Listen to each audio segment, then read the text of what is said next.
Bone related ആയിട്ടുള്ള എന്തെങ്കിലും പ്രോബ്ലംസിനുള്ള സർജറിയോ ഒക്കെ ചെയ്യേണ്ടപ്പോൾ എത്ര ഇൻസുലിൻ കൂട്ടിക്കൊടുത്തെന്നാലും എത്ര ഭക്ഷണം കുറച്ച് കഴിച്ചെന്നാലും എത്ര മരുന്നുകൾ അഡീഷണൽ ആയിട്ട് ആഡ് ചെയ്തെന്നാലും ഈ ബി പിയും ഷുഗറും ഒന്നും കുറഞ്ഞു വരാതിരിക്കും.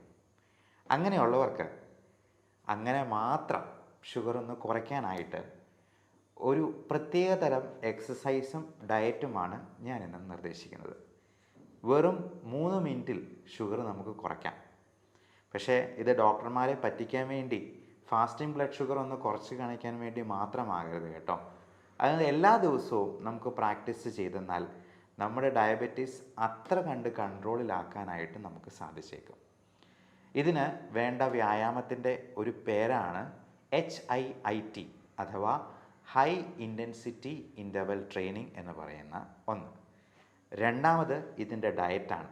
ഇതിന് കഴിക്കേണ്ട പ്രത്യേക തരത്തിലുള്ള കുറച്ച് ഭക്ഷണ കാര്യങ്ങൾ. ഇത് രണ്ടും നമുക്ക് ഇന്നൊന്ന് ഡിസ്കസ് ചെയ്യാം.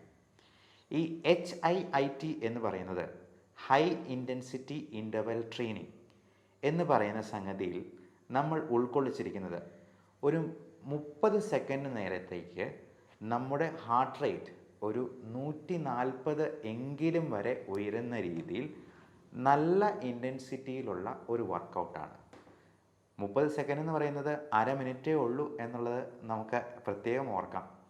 ഈ 30 സെക്കൻഡ് നേരത്തേക്ക് നല്ല ഇൻറ്റൻസിറ്റിയിലുള്ള ഒരു എക്സസൈസ്, അത് ഒരു സ്കിപ്പിംഗ് ആകാം, അല്ലെങ്കിൽ നല്ല സ്പീഡിലൊന്ന് ഓടുന്നതാകാം, അതല്ലെന്നുണ്ടെങ്കിൽ ഒരു 20 പുഷപ്പ് എടുക്കുന്നതാകാം, അല്ലെങ്കിൽ 20 സ്ക്വാറ്റ്സ് വിത്ത് ജമ്പിങ് അപ്സ് ഇതാകാം. ഇങ്ങനെ എന്തെങ്കിലും ഒരു എക്സസൈസ് വഴി നമ്മുടെ ഹൃദയത്തിൻ്റെ താളക്രമം നല്ല രീതിയിൽ കൂട്ടി ഒന്ന് ട്രെയിൻ ചെയ്ത് നോക്കൂ. അതിനുശേഷം ഒരു 10 മിനിറ്റ് കഴിഞ്ഞ് നമ്മുടെ ഷുഗർ ലെവൽ ഒന്ന് നോക്കിയെന്നാൽ ഉറപ്പായിട്ടും ഒരു 50 mg/dL എങ്കിലും കുറഞ്ഞിരിക്കും. അതായത് ഒരു 200 ഷുഗർ ലെവൽ ഉള്ളവർക്ക് ഒരു 150 ആക്കാൻ പറ്റും എന്ന് സാരം. അപ്പം നമുക്ക് ഈ സർജറിക്ക് മുൻപായിട്ട്, നമുക്ക് ഓപ്പറേഷന് മുൻപായിട്ട് ഷുഗർ ലെവൽ ഒന്ന് നോർമൽ ആക്കിയെടുക്കാൻ ഒരു വിധത്തിലും സാധിക്കുന്നില്ല എന്നുണ്ടെങ്കിൽ, പ്രത്യേകിച്ചും കാറ്ററാക്ട് സർജറി പോലുള്ള കാര്യങ്ങളിൽ നമുക്ക് ഈ രീതി ഒന്ന് ഉപയോഗിക്കാവുന്നതാണ്. കാര്യം ഒന്ന് സ്ക്വാറ്റ്സ് എന്ന് പറയുന്ന സിറ്റപ്സ് ചെയ്യാനായിട്ട് പലപ്പോഴും വലിയ പ്രശ്നമൊന്നും ഉണ്ടായിരിക്കത്തില്ല. ഓൾഡ് ഏജിലാണെങ്കിലും നമുക്കത് എഫക്റ്റീവായിട്ട് ചെയ്യാൻ കഴിയുന്നതാണ്. അതോടൊപ്പം ഇതിന് ഉപയോഗിക്കേണ്ട ഒരു ഭക്ഷണക്രമത്തെക്കുറിച്ചും കൂടി നമുക്കിന്ന് ഡിസ്കസ് ചെയ്യാം. നമ്മുടെ ഷുഗർ കൺട്രോൾ ചെയ്യാനായിട്ട് നമ്മൾ തന്നെ ശ്രമിക്കണം എന്നുള്ളതാണ് ഇതിനകത്ത് ഏറ്റവും പ്രധാനമായിട്ടും ഉള്ള സംഗതി. അതിന് ഒരു ഡോക്ടർ എത്രയധികം ഉപദേശങ്ങൾ പറഞ്ഞെന്നാലും എത്രയധികം മരുന്നുകൾ കൊടുത്തെന്നാലും സാധിക്കുകയില്ല. അതുകൊണ്ട് തന്നെ ഷുഗർ 99% കൺട്രോൾ ചെയ്യാനായിട്ടുള്ള ഒരു വഴിയും കൂടി ഞാൻ ഇതിൻ്റെ കൂടെ പറഞ്ഞു കൊള്ളട്ടെ. അതിന് നമ്മൾ ഇംഗ്ലീഷിലൊരു പേര് വിളിക്കും self monitoring of blood glucose എന്ന്.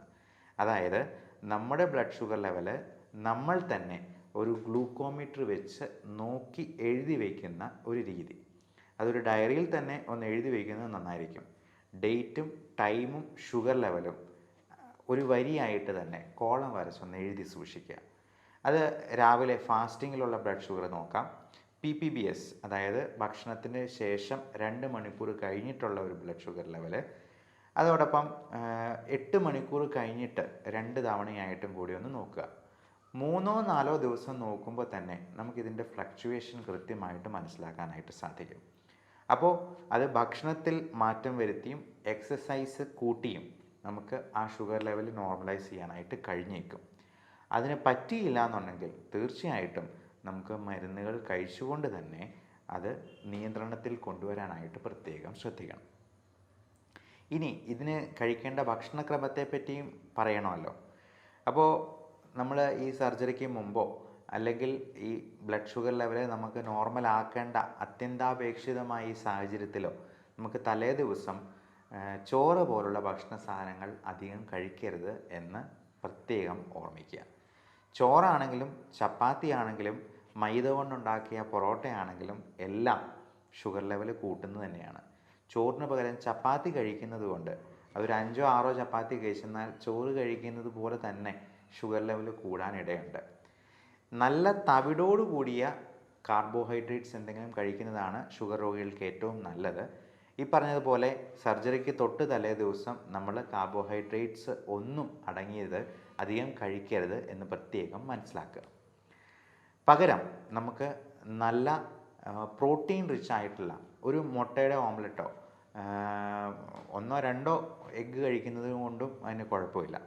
അതേപോലെ നട്ട്സ്, അത് കാഷ്യൂ നട്ടോ ബദാമോ അല്ലെങ്കിൽ മുളപ്പിച്ച പയറോ കഴിക്കാവുന്നതാണ്. നല്ല പ്രോട്ടീൻ റിച്ച് സോഴ്സസ് ആയിട്ടുള്ള ചണവിത്തുകൾ പോലുള്ള സാധനങ്ങൾ നമുക്ക് വിപണിയിൽ നിന്ന് അവൈലബിൾ ആണ്. ഫാറ്റ് തീരെ കുറഞ്ഞിട്ടുള്ള ചീസ് അല്ലെങ്കിൽ ഡയറി പ്രോഡക്ട്സ് ഒക്കെ നമുക്ക് ഷുഗർ കുറച്ച് നിർത്താനായിട്ട് കഴിക്കാവുന്നതാണ്.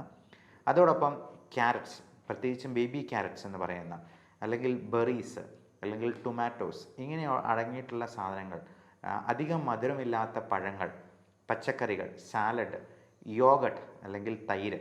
പാല് കുടിക്കുന്നത് പക്ഷേ ഷുഗർ കൂട്ടാനിടയുണ്ട്. പാല് എന്ന് പറയുന്നത് ഷുഗർ രോഗികൾക്ക്, പ്രായമായവർക്ക് പ്രത്യേകിച്ചും നല്ല ഒരു ഭക്ഷണമല്ല എന്നുള്ളത് മനസ്സിലാക്കുക. നമ്മൾ പാലും മുട്ടയും എന്ന് ഒരുമിച്ച് പറയുന്ന ഒരു കാര്യമാണെങ്കിൽ പോലും ഈ പാലിൽ കുട്ടികൾക്ക് മാത്രം എഫക്റ്റീവായിട്ട് ദഹിപ്പിക്കാവുന്ന ഒരു ഭക്ഷണ വസ്തുവാണ് എന്നുള്ളത് മനസ്സിലാക്കുക. എന്നാൽ തൈര് അതുപോലെയല്ല. അത് ഫെർമെൻറ്റ് ചെയ്യുമ്പോഴേക്കും അതിൽ നമ്മുടെ കുടലിന് ആവശ്യമായിട്ടുള്ള ലാക്റ്റിക് ആസിഡ് ബാസിലസും കൂടി ചേർന്നാണ് വരുന്നത്. അതുകൊണ്ട് തന്നെ നമുക്ക് തൈര് കൂടുതൽ കഴിക്കുന്നത് കൊണ്ട് കുഴപ്പമില്ല. പക്ഷേ തൈരിനോട് അലർജിയോ കഫക്കെട്ട് പോലുള്ള പ്രശ്നങ്ങളോ ഉള്ളവർക്ക് തൈരും ഒത്തിരി കൂട്ടുന്നത് അഭികാമ്യമായിരിക്കത്തില്ല. അതുപോലെ തന്നെ മോര് പോലത്തെ സാധനങ്ങൾ. അപ്പോൾ കഴിക്കാവുന്ന ഭക്ഷണങ്ങൾ എന്തൊക്കെയാണ് എന്നുള്ളത് നോക്കി സർജറി പോലുള്ള വളരെ അത്യന്താപേക്ഷിതമായിട്ടുള്ള കാര്യങ്ങളിൽ നമുക്ക് ഷുഗർ ലെവൽ കുറച്ച് നിർത്താനായിട്ടാണ് ഞാൻ ഈ പറഞ്ഞ രീതി അവലംബിക്കാവുന്നത്. നമുക്ക് ഇത് ഡെയിലി ഇങ്ങനെ തന്നെ അത്താഴത്തിന് നമ്മൾ കാർബോഹൈഡ്രേറ്റ്സ് പൂർണ്ണമായിട്ടും ഒഴിവാക്കിക്കൊണ്ട് സാലഡ് മാത്രം കഴിച്ചുകൊണ്ട് ഈ രീതി പിന്തുടർന്ന് നമ്മുടെ ഷുഗറിനെ വരുതിയിലാക്കാനും കഴിയും. ഈ ഷുഗർ കൺട്രോളിലാണോ എന്നുള്ളത് നമുക്ക് എങ്ങനെ മനസ്സിലാക്കിയെടുക്കാം? ഞാൻ ഈ പറഞ്ഞ രീതിയൊക്കെ പരീക്ഷിച്ചിട്ട് നിങ്ങളെ ചികിത്സിക്കുന്ന ഡോക്ടറെ പറ്റിക്കാം എന്നങ്ങ് ധരിച്ച് കളയരുത്. അങ്ങനെയുള്ളവരെ പിടിക്കാനായിട്ട് നമുക്കൊരു ടെസ്റ്റ് ഉണ്ട്. HbA1c എന്നാണ് പറയുക. അത് 3 മാസത്തെ ആവറേജ് ഷുഗർ ലെവലാണ് നമുക്ക് കാണിച്ചു തരുന്നത്. ഈ HbA1c പ്രമേഹമില്ലാത്ത ഒരു വ്യക്തിക്ക് 5.7 താഴെയായിരിക്കും. പ്രമേഹമുണ്ട് എന്നാൽ നല്ല കൺട്രോളിലാണെങ്കിൽ മാക്സിമം ഒരു 7-7.5 വരെ ഈ HbA1c ഉണ്ടാകത്തുള്ളൂ. 7.5ക്ക് മുകളിലാണെങ്കിൽ കഴിഞ്ഞ 3 മാസത്തെ ആവറേജ് ഷുഗർ ലെവൽ ഒരു 200-250 മുകളിലാണ് എന്നുള്ളത് ഡോക്ടർക്ക് കണക്ക് കൂട്ടാനായിട്ട് സാധിക്കും. അതുകൊണ്ട് അന്നത്തെ ദിവസത്തെ ഫാസ്റ്റിംഗ് ബ്ലഡ് ഷുഗർ മാത്രം കുറച്ച് കാണിച്ചത് കൊണ്ട് യാതൊരു പ്രയോജനവുമില്ല എന്ന് പ്രത്യേകം ഓർമ്മിപ്പിക്കുന്നു. അപ്പോൾ അങ്ങനെ HbA1c ഒത്തിരി കൂടുതലാണെങ്കിൽ നമുക്ക് ലൈഫ് സ്റ്റൈൽ മോഡിഫിക്കേഷൻ മാത്രം പോരാതെ വരും. അല്ലാത്ത ആളുകൾക്ക് ഒരു 7ൽ താഴെ തന്നെ ഷുഗർ ലെവൽ HbA1c കുറച്ച് നിർത്തിയിട്ടുള്ള ഷുഗർ ലെവലുള്ള ആൾക്കാർക്കാണെങ്കിൽ നമുക്ക് ലൈഫ് സ്റ്റൈൽ മോഡിഫിക്കേഷനിൽ തന്നെ മുൻപോട്ട് പോകുന്നതിൽ യാതൊരു തകരാറുമില്ല. പക്ഷെ അതിന് മുകളിൽ ഷുഗർ ഉള്ളവർക്ക് നമുക്ക് തീർച്ചയായിട്ടും അതിന് ആവശ്യമായ മരുന്നുകളും ചിലപ്പോൾ ഇൻസുലിനും ആവശ്യമായിട്ട് വരും. ഈ ഇൻസുലിൻ ഒരുപാട് ദൂഷ്യവശങ്ങളുള്ളതല്ലേ എന്നുള്ള ചോദ്യം ചോദിക്കുന്നവർക്ക് അഡ്വാൻസ് ആയിട്ട് പറഞ്ഞുകൊള്ളട്ടെ, ഇൻസുലിൻ എന്ന് പറയുന്നത് നമ്മുടെ ശരീരത്തിൽ നോർമലി ഉൽപ്പാദിപ്പിക്കുന്ന ഒരു ഹോർമോണാണ്. അത് കുറഞ്ഞു പോകുന്നത് കൊണ്ടോ അല്ലെങ്കിൽ അതിനെ നമ്മുടെ സെൽസിനെ എഫക്റ്റീവായിട്ട് യൂട്ടിലൈസ് ചെയ്യാൻ പറ്റാതെ വരുന്നത് കൊണ്ടാണ് നമുക്ക് ഷുഗർ കൂടുന്നതും ഡയബറ്റീസ് എന്ന് പറയുന്ന അവസ്ഥാവിശേഷം ഉണ്ടാകുന്നതും. അപ്പോൾ ഇൻസുലിൻ പുറമേ നിന്ന് സപ്ലിമെൻറ്റ് ചെയ്യുന്നതിന് യാതൊരു തകരാറുമില്ല. അത് കൃത്യമായിട്ട് എടുക്കേണ്ടവരിൽ എടുക്കുക തന്നെ വേണം എന്നുള്ളതും പ്രത്യേകം മനസ്സിലാക്കുക. അപ്പോൾ ഈ ഇൻഫർമേഷൻ നിങ്ങൾക്ക് ഉപകാരപ്രദമെന്ന് തോന്നുന്നെങ്കിൽ പ്രമേഹ രോഗികളായിട്ടുള്ള നിങ്ങളുടെ ബന്ധുക്കൾക്ക് അയച്ചു കൊടുക്കുക, ഷെയർ ചെയ്യുക. പ്രായമായ നിങ്ങളുടെ പേരൻസിന് 2 പേർക്കും ഡയബറ്റീസ് ഉണ്ടെങ്കിൽ മക്കൾക്കും ഡയബറ്റീസ് വരാനുള്ള സാധ്യത 80%-ലേറെയാണ് എന്നുള്ളതും പ്രത്യേകം മനസ്സിലാക്കുക. അതുകൊണ്ട് ഈ രീതി നിങ്ങൾക്ക് ഇപ്പോൾ തന്നെ തുടങ്ങാവുന്നതാണ്. പലപ്പോഴും മണിക്കൂറുകളോളം ജിമ്മിൽ ചിലവഴിക്കാനായിട്ട് നമുക്ക് പറ്റിയെന്ന് വരത്തില്ല. അപ്പോൾ ഷുഗർ ലെവൽ കുറയ്ക്കുന്ന രീതിയിലുള്ള ഭക്ഷണം അറ്റ്ലീസ്റ്റ് ഡിന്നറിനെങ്കിലും നമുക്ക് അങ്ങനെ ആക്കാനായിട്ട് ശ്രമിക്കുക. ഈ പറയുന്ന മണിക്കൂറുകളോളം ജിമ്മിലുള്ള വ്യായാമം ഇല്ലാതെ തന്നെ നമുക്ക് ഇൻ്റർവെൽ ഇട്ടുകൊണ്ട് തന്നെ ഈ HIIT നമുക്ക് ജീവിതത്തിൽ പകർത്തിക്കൊണ്ട് നമ്മുടെ ഷുഗർ കുറച്ച് നിർത്താനും അതോടൊപ്പം നമ്മുടെ വെയിറ്റ് റെഡ്യൂസ് ചെയ്ത് നിർത്താനായിട്ടും പ്രത്യേകം ശ്രദ്ധിക്കുക. ഇപ്പോൾ മാൽന്യൂട്രീഷൻ അല്ല, മോൾ ന്യൂട്രീഷനാണ് മിക്ക രോഗങ്ങൾക്കും കാരണം. അതായത് പോഷകാഹാരത്തിൻ്റെ കുറവല്ല, പോഷണം കൂടിപ്പോയത് കൊണ്ടുള്ള പ്രശ്നങ്ങളാണ് പലരിലും അസുഖങ്ങൾ ഉണ്ടാക്കുന്നത് എന്ന് നമുക്ക് എല്ലാവർക്കും അറിവുള്ളതാണ്. So everyone stay healthy.